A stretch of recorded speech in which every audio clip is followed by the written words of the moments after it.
Guys, ipapakita ko pala sa inyo yung kanyang gamot na antibiotic. Isang linggo daw niya ito gagamutin. Iinumin. Kada 8 hours at 3 times a day. Umaga, hapon, at gabi. So, ito yung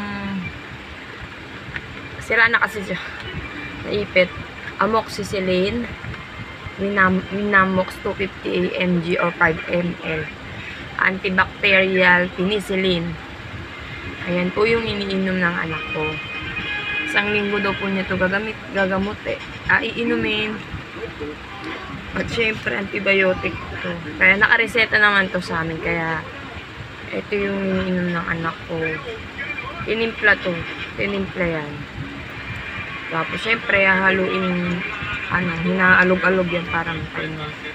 So, mamaya ko siya papainom yung mga last stress. Kasi, nakainom na siya kaninang umaga. Kaya, ang oras ng inom naman niya ay alas 3 ng hapon. Tapos, magbibilang ulit ako ng 8 hours para mapainom ulit siya ng gabi. Pag hapon, alas 3. Tapos, pag gabi,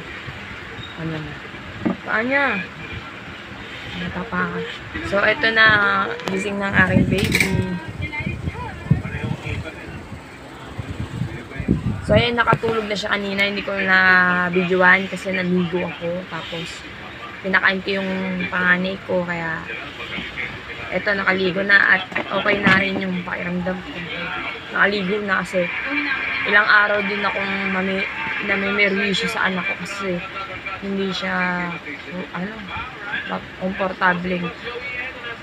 Ibaba siya. Gusto niya lagi nakabuhat, nakakarga. Tapos, liyad ng liyad, iyak. Yun. So, nanghihingi rin ako ng mga tulong sa mga kamag-anak ko para kargain. Kasi syempre, nangangalay ako. Napagod ako mag-alaga. Kaya nanghihingi tulong sa kanila na buhatin naman si Tasha. Ngayon, okay naman na po siya.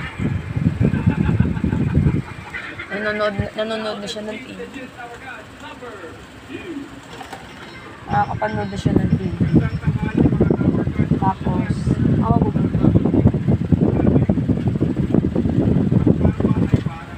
Tapos, papakita ko na kayo si baby Asha.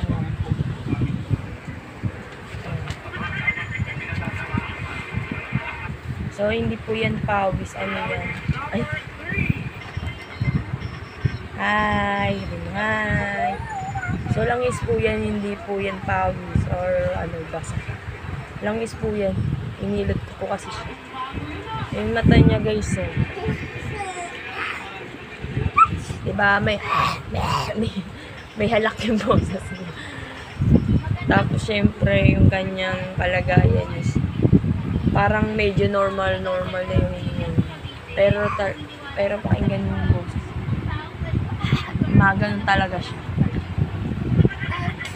Mama.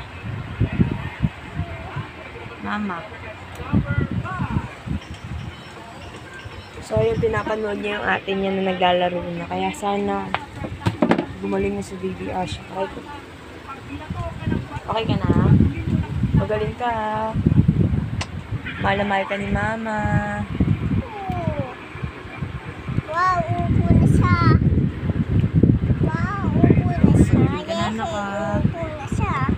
Magaling ka.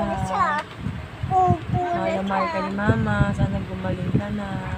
Hindi naman yan tayo. Ahahaha. Galing ka na. Hindi yan tayo. Gumaling na yung baby ko para hindi na rin kami nahihirapan. At di na rin ako nakakapag-isip ng masasama. Siyempre, anak ko yan. Hindi naman ako pwedeng pa-easy lang. Umiiyak ako pagka ganyang anak ko yung isahit. Parang kasalanan ko ba? Ang dami kong katanungan sa sarili ko. Kasalanan ko bakit ganun ba yun?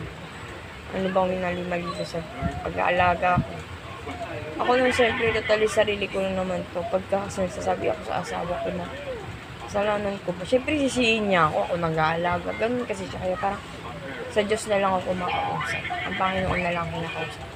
At pinapanalangin ko sa Panginoon na sana gumaling niya.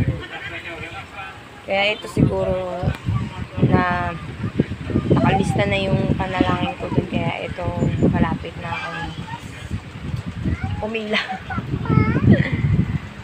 Next, sabi ng Diyos. Nakalista yung panalangin ko. Lord, pagaling niyo po yung aking anak. Nakapila yung, nakalista yung pangalan doon. Tapos, malapit na. Ayan. Nakakausap na siya. Hindi siya katulad nung binibidyoan ko. Inaalis na yung cellphone. Nagwawala-wala siya. Kaya ngayon guys, sana panalangin pa rin natin na maging okay yung anak ko para sa ikabubuhay ng ating baby.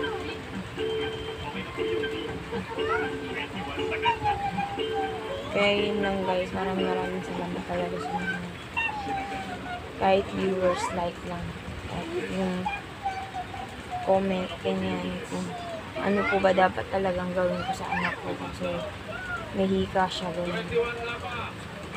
Yun lang guys. Ayun. Nakakinood na siya sa kapatid niya, tapos dati talaga kapag binibigyan siya ng kapatid niya ng laruan, hindi siya pakali. Binabato niya at umiiyak siya. Ngayon nanonood na siya, naglalaro yung atin niya.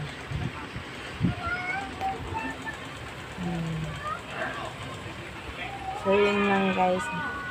Papasalamat ako sa Panginoon kasi ano na siya, parang medyo nakaka-recover na siya kasi yung puso, yung hininga niya panoorin.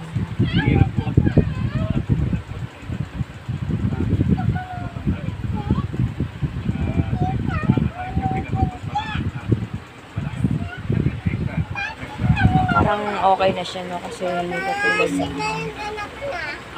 hindi ko alam na yan talaga guys, pinapanalangin ko talaga na sana this week na kasi itong birthday niya, sana gumaling yan. Maraming salamat, mag-aalaga na ulit ako.